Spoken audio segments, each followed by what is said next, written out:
jinsi ya kutembea na mtumishi wa Mungu. Bwana Yesu asifiwe. Jinsi ya kutembea na mtumishi wa Mungu. Haleluya. Unapotembea na mtumishi wa Mungu, unapokuwa karibu na mtumishi wa Mungu, huwa kuna kitu kinaingia kwa anga yako. Kuna tabu, kuna vitu ambavyo vinatoka kwa yule baba yako, vinatoka kwa mtumishi wa Mungu, vinaingia kwako. Jinsi ya kutapu baraka, jinsi ya kutembea katika uwepo wa Bwana. Haleluya. Bwana Yesu asifiwe. Bwana Yesu asifiwe sana. Bwana Yesu asifiwe. Amen. Ninaongea hizo habari ya kwamba ukawe karibu na mtumishi wa Mungu. Maana mtumishi wa Mungu unapokuwa karibu na yeye, kuna kitu huwa unakitapo kwa anga yako, kuna kitu anakiachilia. Unapokuwa karibu na yeye, kuna kitu kinaingia kwa nafsi yako, na wewe unaanza kutumika, unasonga mbele. Jina la Bwana libarikiwe. Bwana Yesu asifiwe. Soma nami katika kitabu cha Wafalme wa Pili. Bwana Yesu asifiwe. Wafalme wa Pili mstari ule wa pili, kuanzia hapo. Bwana Yesu asifiwe. Wafalme wa Pili mstari wa pili kuanzia hapo. Bwana abariki neno lake. Amina. Ikawa hapo Bwana alipopenda kumpandisha Eliya mbinguni kwa upepo wa kisulisuli, Eliya alitoka Gilgali pamoja na Elisha. Bwana Yesu asifiwe. Bwana Yesu asifiwe sana. Bwana akipenda ukupandisha, inawezekana leo akasababisha mtu ni kwa ajili ya kuja kwako ili akupandishe kiwango chako. Bwana Yesu asifiwe. Mungu anaweza akatumia mtumishi wa Bwana, mpako mafuta wa Mungu, kile kilichoko ndani yake akaweza ukimimina kwako, ukakitapu kwa anga na wakaendelea. Bwana Yesu asifiwe. Maandiko yanasema ya kwamba ikawa hapo Bwana alipopenda kumpandisha Eliya. Haleluya. Alipopenda kumpandisha Eliya mbinguni kwa upepo wa kisulisuli, Eliya alitoka Gilgali pamoja na Elisha. Bwana Yesu asifiwe. Eliya hakuwa peke yake, alikuwa na Elisha. Elisha alikuwa karibu na Eliya. Bwana Yesu asifiwe. Haleluya. Wakatoka huko. Bwana Yesu asifiwe. Waliingia mahali pamoja. Elisha alikuwa anapenda mtumishi wa Bwana. Wakati anaposafiri alikuwa na safari na yeye. Bwana Yesu asifiwe. Masaa yalipofika, Yesu mwana wa Mungu akafika masaa, akapenda kumpandisha Eliya mtumishi wa Mungu. Bwana Yesu asifiwe. Alipompandisha, hivyo hivyo Eliya alikuwa mahali pale. Bwana Yesu asifiwe sana. Wakapandishwa pamoja. Bwana Yesu asifiwe. Wakapandishwa mahali pamoja. Huenda ikawa kuna mipaka yako ambayo umewekewa, ya kwamba hiyo mipaka yako ukawe hapo mahali pamoja, ukikuzungukia mahali pamoja. Lakini mtumishi Elisha alitambua kutembea na mtumishi wa Mungu Elisha. Alisema ya kwamba nitakapokuwa na mtumishi wa Mungu Eliya, sitakuwa mtu wa kawaida. Bwana Yesu asifiwe. Bwana Yesu asifiwe sana. Ninaongea juu ya kutembea na mpako mafuta wa Mungu. Kuna vitu ataviachilia kwa anga yako. Utani ni kazi rahisi, lakini si rahisi. Jifundishe kutembea na mpako mafuta wa Mungu, kile kilicho ndani yake kiweze kukujia kwako. Amen. Bwana Yesu asifiwe. Bwana Yesu asifiwe sana. Haleluya. Haleluya. Haleluya. Akatembea na mtumishi wa Mungu Eliya. Bwana Yesu asifiwe. Kutoka huko Gilgali pamoja na Elisha. Mstari wa pili, Eliya akamwambia Elisha, tafadhali kaa hapa, maana Bwana amenituma niende mpaka Betheli. Bwana Yesu asifiwe. Amen. Tuende pole pole ili ukapate kuelewa. Kuna hatua badala nyingine, inastahili kuenda unaenda kiwango badala kiwango. Bwana Yesu asifiwe. Maandiko yanasema ya kwamba wakati Eliya akamwongelesha Elisha, akamwambia kwamba wewe utabaki hapa na mimi naenda Betheli. Bwana Yesu asifiwe. Akabaki pale mahali. Ninaongea juu ya kutembea na mpako mafuta wa Mungu, kutembea kuwa karibu na madhabahu, kuwa karibu na mtumishi wa Mungu. Kuna kitu kinaenda kuangukia. Elisha alitamani hiyo neema iliyokuwa juu ya Eliya, akatamani mwangukie. Hiyo neema ilimwangukia Elisha na yakafanya miujiza, akafanya matendo ya ajabu. Watu wakashangaa kwa sababu kile kilichoko ndani ya baba kiliweza kumwangukia. Na mimi natangaza kwa anga yako, jifundishe kutembea na nabii wa Bwana. Bwana Yesu asifiwe. Bwana Yesu asifiwe sana. Jifundishe kutembea na mpako mafuta wa Mungu. Kile kilichoko ndani yake itakuangukia. Utaponya watu watakuwa ni wagonjwa, utapelekewa watu watakuamsha usiku wakwambia kwamba kuna mtoto hawezi, wewe utaenda na yeye, utaendelea mkono, maana ile neema iliyoko ndani ya baba imekuangukia, iko ndani yako. Bwana Yesu asifiwe. Bwana Yesu asifiwe sana. Maandiko yanasema ya kwamba Eliya akaenda Betheli. Mstari wa 3, Elisha akasema, kama Bwana aishivyo na roho yako ishivyo, sitakuacha. Basi wakashuka mpaka Betheli. Bwana Yesu asifiwe. Unasikia hiyo habari? Maandiko yanasema ya kwamba Elisha akasema ya kwamba kama roho ya Bwana aishivyo, sitakuacha uenende peke yako, tutaenda mahali pamoja. Ninaongea jinsi ya kutembea na mpako mafuta wa Mungu. Unapokuwa karibu na mtumishi wa Bwana, kuna kitu huwa zinakuangukia. Wewe usipojua huwa kuna vitu vinangukia.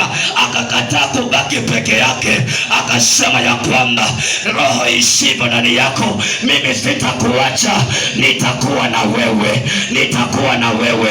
Kuna koenda, tutaenda mahali pamoja. Amen. Bwana Yesu asifiwe. Bwana Yesu asifiwe sana. Amen. Kama roho ishivyo ndani yako, sitakuacha, nitatembea na wewe, tutaenda mahali pamoja, tutamtembea pamoja mahali popote unapoingia. Ninatamani yale mafuta yaliyoko na mtumishi wa Bwana yakaweze kuingia ndani yangu. Sitakuacha mtumishi wa Mungu, tutatembea pamoja, tutaenda pamoja. Eliya maana kiingia, Elisha alikuwa nyuma yake. Kila kipenya Eliya anakuwa karibu, Eliya anakuwa karibu. Bwana Yesu asifiwe. Tembea na mtumishi wa Mungu. Bwana Yesu asifiwe. Tembea na mtumishi wa Mungu. Unapokuwa karibu na mtumishi wa Mungu, vitu zako vinakuwa sawa, mambo yako yanabadilika, vitu vinabadilika, kwa sababu unatembea na mbeba maono ambaye yako karibu na wewe. Haleluya. Hapo akasema ya kwamba kama roho yako, kama Bwana aishivyo na roho yako ishivyo, sitakuacha. Basi wakashuka mpaka Betheli. Basi wana manabii waliokuwako Betheli wakatoka kuonana na Elisha. Bwana Yesu asifiwe. Wakati walipofika Betheli, wakakutana watu wa Mungu walipokuwa kule. Bwana Yesu asifiwe. Walipoona watumishi wameingia, watu wakawalaki watumishi wa Bwana. Bwana Yesu asifiwe. Nataka nikuonyeshe jinsi unavyotapu baraka kutoka kwa madhabahu wa Bwana, kutoka kwa mpako mafuta wa Mungu. Bwana Yesu asifiwe. Amen. Usikubali kulazimishwa. Bwana Yesu asifiwe. Jifundishe kitu hapo. Bwana Yesu asifiwe sana. Jifundishe kile mtumishi wa Mungu anapokuongelesha. Jifundishe kitu. Bwana Yesu asifiwe sana. Maana yeye mtumishi wa Mungu aliwekwa kama Eliya alivyokuwa aliwekwa. Bwana Yesu asifiwe. Na anapoongea vitu anaweza kuongea tu kama jokes, anaweza kuongea tu kimatani, lakini si yeye. Kuna roho wa Mungu yuko ndani yake, naye anamwongelesha kupitia kwako, kutuma maana ujumbe kwako, yeye ako pale pale. Yeye ni kitu ambacho amekibeba, anatumika kutoa messages kwa watu. Bwana Yesu asifiwe. Bwana Yesu asifiwe sana. Bwana Yesu asifiwe sana. Na kufundisha jinsi ya kutembea na mtumishi wa Bwana. Bwana Yesu asifiwe sana. Bwana Yesu asifiwe sana. Wakakutana na watu wa Mungu waliokuwa kule wakati ule. Bwana Yesu asifiwe. Akakutana wao, wakatoa kwa na Elisha, wakatoka huko wakaonana na mtumishi wa Mungu Elisha. Bwana Yesu asifiwe. Wakamwambia, je, unajua ya kuwa Bwana atamuondoa bwana wako leo asiwe mkubwa kwako? Bwana Yesu asifiwe. Amen. Hizo ni habari sasa anazipata. Bwana Yesu asifiwe. Ni habari ambazo zinatokana na Elisha. Bwana Yesu asifiwe sana. Akaambiwa kwamba, je, unajua Mungu anaenda kumwondoa bwana wako leo asiwe mkubwa kwako? Akasema, naam, najua, nyamazeni. Bwana Yesu asifiwe. Kwa nini alisema naam, najua, nyamazeni? Bwana Yesu asifiwe. Hakutaka kujua ni nini, kitu gani kitaongelewa juu yao. Hakutaka kujua ni kitu gani watakiongea, maana alijua angewafungulia masikio, huenda wakaongea habari mbaya ambazo zikamtoa katika uwepo wake na Mungu. Lakini yeye hakutaka kuchanganywa, akasema ya kwamba ninajua, nyamazeni. Hapo hakuna stori nyingine ya kuendelea. Bwana Yesu asifiwe. Nataka nikwambie kitu hivi, mtu anaweza kukujia tu akakuanzisha na stori nyingine ili apate ule undani wako. Ni kitu gani ile siri iliyoko ndani yako, ama hiyo siri iliyoko ndani ya mtumishi wako? Utakapoongea anzie hapo ili kumweza kumharibu mtumishi wa Mungu. Bwana Yesu asifiwe. Bwana Yesu asifiwe sana. Lakini hakutaka kujua. Elisha akasema ya kwamba, ninajua yote ambayo mnaongea, lakini nyamazeni. Bwana Yesu asifiwe. Bwana Yesu asifiwe sana. Hakutaka kujua mengi. Alisema ya kwamba nyamazeni, yote nayajua. Kwa sababu alijua ya kwamba atakapoanza kuongea, kuna vitu vitaanza kuchipuka, kuna vitu vitaanza kuongelewa. Huenda wakaanza kusema ya kwamba yule unayejifanya karibu na wewe anakupiga vita, hakutaki mazuri. Lakini mtumishi Elisha alijua hiyo siri, akasema ya kwamba sitaki kuchanganywa, sitaki kusikia habari za watu wanaongelea kinyume cha mtumishi wangu. Hayo yote ambayo mnaongea, mimi najua, nyamazeni. Mimi najua, nyamazeni. Inajua yenye mnaongea, inajua katika mawazo yenu venye mnataka kuongea, lakini najua, nyamazeni. Bwana Yesu asifiwe. Akakata hizo habari ambazo alikuwa niambiwe, akazikata kwa ufupi. Watu hawakumuelewa. Usikubali watu wakuelewe, usikubali watu wakuelewe, usikubali watu waelewe siri ya mtumishi wako ama siri ya madhabahu. Usikubali. Bwana Yesu asifiwe. Bwana Yesu asifiwe sana. Akakata hiyo story kiufupi, akasema ya kwamba najua hayo yote, lakini nyamazeni. Kukawa hapa hakuna story nyingine. Wakashangaa kwa sababu walijua, tutamwanzia wapi? Tutamwanzia wapi? Tumalizie wapi? Hapo hakuna story nyingine. Bwana Yesu asifiwe. Bwana Yesu asifiwe sana. Amen. Mstari wa 4 unasema ya kwamba Elia akamwambia, tafadhali kaa hapa Elisha, maana Bwana amenituma niende mpaka Yeriko. Bwana Yesu asifiwe. Elia, sasa unapokaa karibu na mtumishi wako, ameanza kupewa majukumu, anaambiwa kwamba kaa hapa mahali, mimi naenda Yeriko. Bwana Yesu asifiwe. Bwana Yesu asifiwe. Kuna kitu kinaingia kwa anga yako, kuna kitu kinaenda kubalika katika anga yako. Bwana Yesu asifiwe. Akaambiwa mtumishi Elisha, kaa hapa, mimi naenda Yeriko. Bwana Yesu asifiwe. Bwana Yesu asifiwe sana. Akasema, kama Bwana ishivyo na roho yako ishivyo, sitakuacha. Na wakafika Yeriko. Bwana Yesu asifiwe. Yani mtumishi wa Mungu hako na stori mingi. Bwana Yesu asifiwe. Alisema ya kwamba kama Bwana aishivyo, Bwana Yesu asifiwe, kama Bwana aishivyo ndani yako, sitakuacha, nitatembea na wewe. Bwana Yesu asifiwe. Bwana Yesu asifiwe. Huende kawa kuna mipaka yako umeweza kuwekewa, umezunguka mahali pamoja, huwezi ukaweka ukaenda zaidi ya hapo kwenye huko. Bwana Yesu asifiwe. Lakini Mungu amenituma leo nikwambia kwamba kuna mipaka yako inaenda kuvuka. Mipaka yako leo inaenda kuvuka. Hiyo mipaka waliokuwekea unaenda kuvuka zaidi ya kiwango ulichokuwa. Hiyo mipaka waliokuwekea kwa anga yako eti wakasema ya kwamba hautapenya. Mipaka yako sahi inaenda unaenda.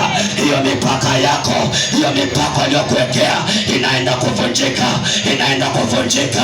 Roho ya Elia inaomba mchana wa leo ikakuangukie. Roho ya Elia mchana wa leo inaomba ikakuangukie katika anga yako. Wewe mhubiri unahubiri mahali hapa, inatangaza kwa anga yako hiyo huduma yako. Usome upili wa kawaida, usome upili wa kawaida, usome upili wa kawaida. Tembea na mtumishi wa Bwana, tembea na mtumishi wa Bwana ambaye Mungu alimpatia madaraka. Huyo mheshimu. Kuna kitu kitaenda kuingia kwa anga yako, wapende wasipende, kile walichokipaa kufinyilia haitafanyika kwa anga yako, maana Bwana kisha nena amenena na hakuna wakupinga, hakuna wakupinga. Ninasema ya kwamba ninaona hamjanielewa. Kuna kitu Bwana ndo kupachika, kuna kitu Bwana ndo kupachika, kuna kitu na chapiko na Bwana, kuna kitu kinaongezea kwa maisha yako, kuna kitu kinabadilika kwa anga yako, kuna kitu unaenda kupachikwa. Bwana Yesu asifiwe. Amen. Bwana Yesu asifiwe. Amen. Wakaongea hapo mstari wa 5, basi wana wa manabii waliokuwako Yeriko wakamkaribia Elia, wakamkaribia Elisha, wakamwambia, je, unajua kuwa Bwana atamwondoa bwana wako leo asiwe mkubwa kwako? Akajibu, naam, najua, nyamazeni. Bwana Yesu asifiwe. Hao ni wapelelezi. Bwana Yesu asifiwe sana. Ni wapelelezi, wanataka wajue ni kitu gani kinaendelea. Wanataka wajua kwamba ni kitu gani kinaendelea katika anga ya rohoni, ni kitu gani kinaendelea kwa mtumishi wako, ni kitu gani kinaendelea kwa hiyo kanisa, ni kitu gani. Lakini bado wanamfuatilia. Wakaanza sasa, wameachana Elia, wanamuuliza maswali Elisha, wakamwambia, je, hizo habari unajua? Elisha akawaambia kwamba naam, najua, nyamazeni. Amen.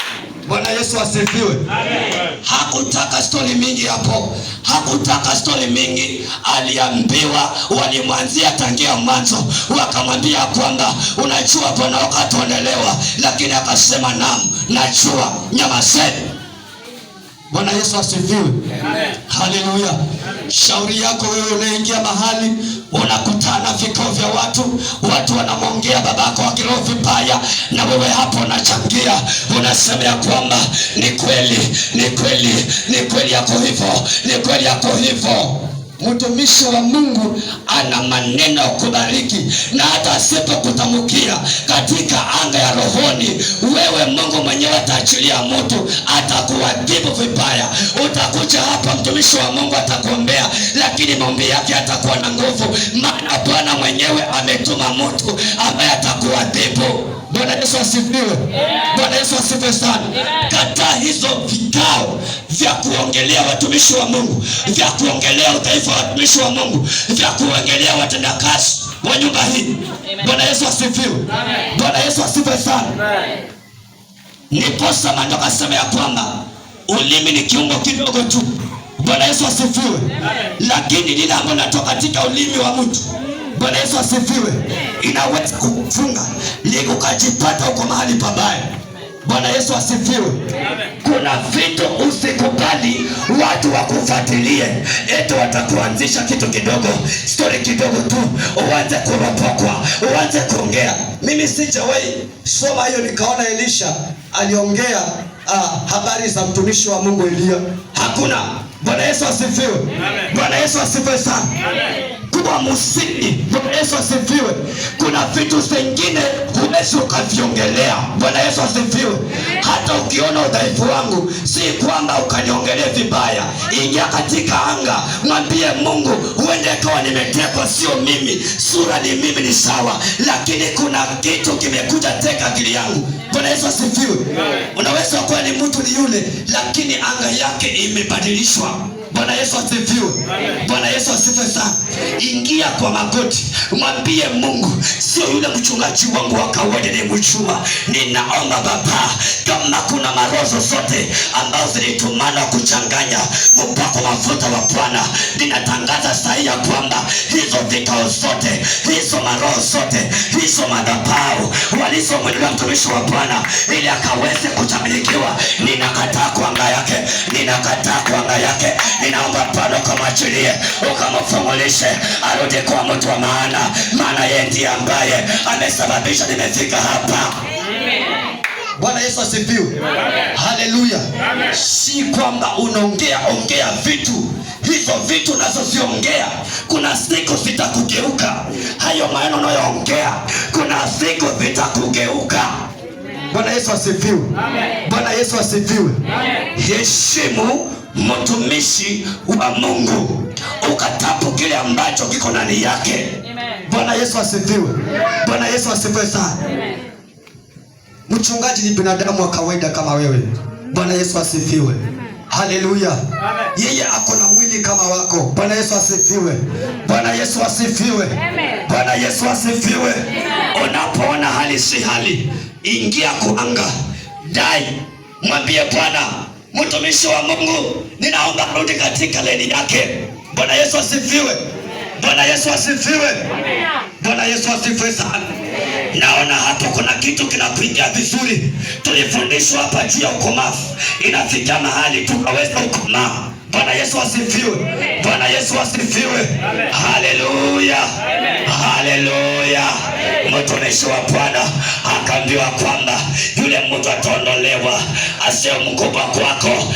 Akasema ya kwamba hizo habari najua, nyamazeni. Bwana Yesu asifiwe. Unafanya story inakuwa in short. Bwana Yesu asifiwe. Unamkosesha nguvu hata yule ambaye alikuwa amekuja amekupeleleza, anajifanya karibu na wewe. Yeye mtu amshiriki pamoja, lakini anakufuatilia, anataka kujua ibada huwa inaanza saa ngapi. Bwana Yesu asifiwe. Na huyo mtu hamshiriki pamoja, ibada huwa inaanza saa ngapi. Roho za kumonita watu zishindwe kwa jina la Yesu. Bwana Yesu asifiwe. Bwana Yesu asifiwe. Anataka kujua pastor anaingia saa ngapi. Hapo katikati unaingia hapo. Sasa utaanza kueleza hapo kuanzia saa 1 ni wakati hapo maombi, tunaomba baada ya maombi unasema ya kwamba baada ya maombi tuna praise kidogo. Baada ya kupraise ni mchungaji anakaribishwa. Mchungaji anaingia saa ngapi? Bwana Yesu asifiwe. Bwana Yesu asifiwe sana. Roho inayokufuatilia anataka kujua ni siri gani inafanyika ama ni kitu gani. Pastor anaingia saa ngapi? Huyo mtu ni mchawi. Bwana Yesu asifiwe. Bwana Yesu asifiwe sana. Huyo mtu huwa ni mchawi. Anataka kujua masaa, kwa sababu akijua pastor anaingia saa 2 ama anaingia saa 3, yeye awe wa kwanza ajafanye vituko zake kabla mchungaji hajaingia. Hiyo roho tumetambua, hautafaulu, hautafanikiwa. Hiyo njama zako unazoisababisha. Unataka kujua masaa, unataka kujua mchungaji anaingia saa ngapi. Hayo madhabahu yako hayatakuwa na nguvu. Tunakutangulia. Bwana Yesu asifiwe. Bwana Yesu asifiwe sana. Wewe ushiriki na mimi. Kwa nini unataka kujua hayo masaa? Pastor anaingia saa ngapi? Bwana Yesu asifiwe. Si habari zako. Bwana Yesu asifiwe. Wewe ukiniuliza Pastor Juice alikuweko, nitakwambia hata kama hakutamwambia alikuwa. Bwana Yesu asifiwe. Bwana Yesu asifiwe sana. Na so inatulia hivi. Bwana Yesu asifiwe. Bwana Yesu asifiwe. Lakini wewe unajikubali vipi? Mtu anakuja tu pole, anataka udaku. Ni kitu gani mnafanya? Mko mipangilio gani hapo kanisani? Ilikuwa hapo miaka yote, sijui nini. Na wewe unamsikiliza, halafu jibu lake la mwisho atakwambia na kushangaa wewe, kwa nini bado uko hapo mahali? Bwana Yesu asifiwe. Sasa wewe ulitoka, mambo ya huko yanakuhusuje? Bwana Yesu asifiwe. Bwana Yesu asifiwe sana. Wewe ulitoka na tena wewe ndio unanifuata. Unasema umefikia wapi? Sasa kama unataka ujue tumefikia wapi, njoo hapa. Si kanisa hatujaihamisha, iko hapa. Bwana Yesu asifiwe. Bwana Yesu asifiwe sana. Roho ya kutangatanga ya kusababisha mtu amutoe katika uwepo wa Bwana, amuchafue, amuharibu. Bwana Yesu asifiwe. Bwana Yesu asifiwe sana. Sasa Elisha hakutaka hizo habari zozote, watu wanaoongea hizo maneno. Akaweka masikio, akawasikiliza wale watu wanaoongea, akawaambia kwamba namu, najua hizo habari, lakini nyamazeni. Bwana Yesu asifiwe. Bwana Yesu asifiwe sana. Bwana Yesu asifiwe. Usikubali watu wajue siri ya mafanikio yako. Umenunua gari, unauliza kwani pastor alifanya nini mpaka sasa tembea na gari? Unataka kujua hiyo siri? Bwana Yesu asifiwe. Bwana Yesu asifiwe. Bwana Yesu asifiwe. Mshirika mzuri, mteule mzuri, mcha Mungu wa Bwana ni yule ambaye anakaa karibu na mtumishi wa Mungu. Mtumishi wa Mungu anapobarikiwa, na yeye pia kukupande pale, kuna baraka fulani ambazo zitaingia huku, zitakuangukia ndani yako. Bwana Yesu asifiwe. Bwana Yesu asifiwe. Siri ya kukaa karibu na mtumishi wa Bwana, siri ya mafanikio yako ajuaye ni Mungu. Bwana Yesu asifiwe. Bwana Yesu asifiwe sana. Bwana Yesu asifiwe. Hawa watu walikuwa wanaongea habari ambazo walikuwa upande wao ni wamkosesha amani huyu mtumishi Elisha, lakini akaona Mungu atashukuriwe. Huyu mtumishi Elisha akatambua kutembea na mpako mafuta wa Bwana kila mahali alipokuwa akiingia, na yeye alitamani akajifundisha kutembea na mtumishi wa Bwana. Hakuwa mtu wa kawaida. Inakuombea mchana wa leo, inakufundisha masaya. Jifundishe kutembea pamoja na mpako mafuta wa Bwana.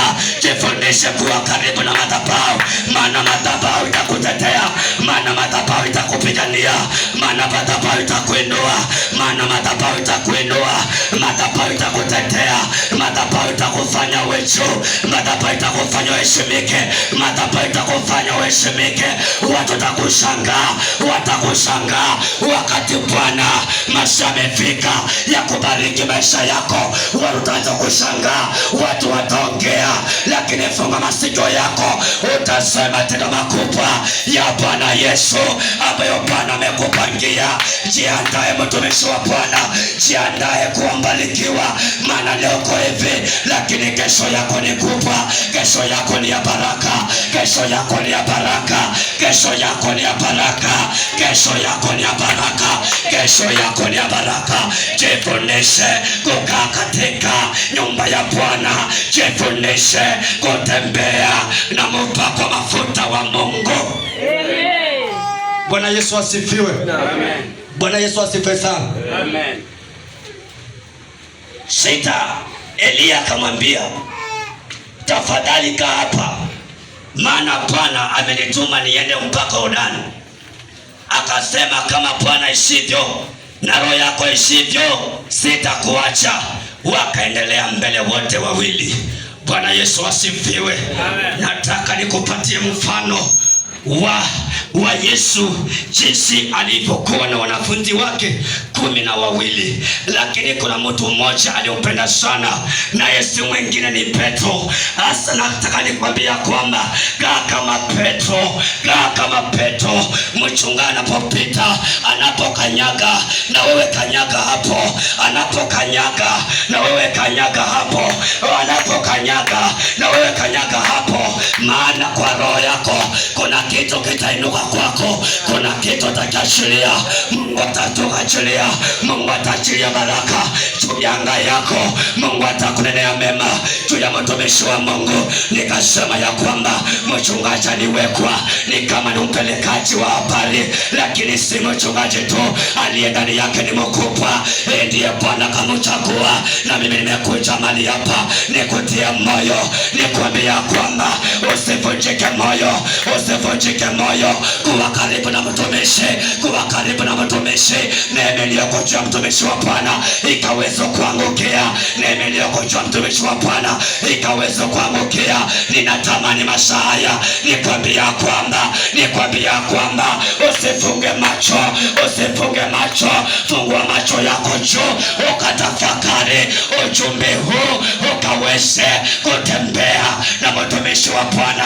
Huyo Elisha alitembea na Elia. Hakuwa mtu wa kawaida, hakuwa mtu wa kawaida, hakuwa mtu wa kawaida. Amen. Bwana Yesu asifiwe. Ukiendelea kusoma katika maandiko yanasema ya kwamba mstari wa 7, basi watu 50 wale wana wa manabii wakaenda wakasimama kuwakabili kwa mbali, na hao wawili wakasimama karibu na Yordani. Bwana Yesu asifiwe. Bwana Yesu asifiwe. Madundo hao wameanza, wakaona watumishi wa Bwana wanakuja, wakaweka watu 50, wakatangulia pale karibu na ile bahari. Kufika pale, ukiendelea kusoma maandiko naambia kwamba Elia alipofika pale mahali, alipiga yale maji yakageuka. Ule ukuta ulioko mbele yako, ule ukuta ulioko mbele yako, kuna fimbo ambayo Bwana ameachilia kwa mtumishi wake. Utatumia hiyo fimbo, utapiga ukuta wa majaribu, ukuta wa kuzuia biashara yako, ukuta wa kuzuia maendeleo yako, ukuta wa huduma yako. Utaporomoka, utaporomoka, utaporomoka, utaporomoka, utaporomoka, na wewe utavuka, na wewe utavuka salama. Niko na habari njema, nikutie moyo mpendwa, nikwambia kwamba hapo umefika, sio mwisho wa maisha yako. Hapo umefika, hapo umefika, hapo umefika, hapo umefika. Hiyo bado unaiona, kuna nafasi unapewa, kuna nafasi ile licha inaenda kuangukia, kuna nafasi ile licha unaenda kupewa katika anga hii. Nimekuwa nikwambie ya kwamba ile nafasi utatembea nalo, utapiga hiyo maji na hiyo bahari itagawanyika, itagawanyika. Kutatokea barabara, utapita katikati yao wanaokuzuia mafanikio yako. Utapita.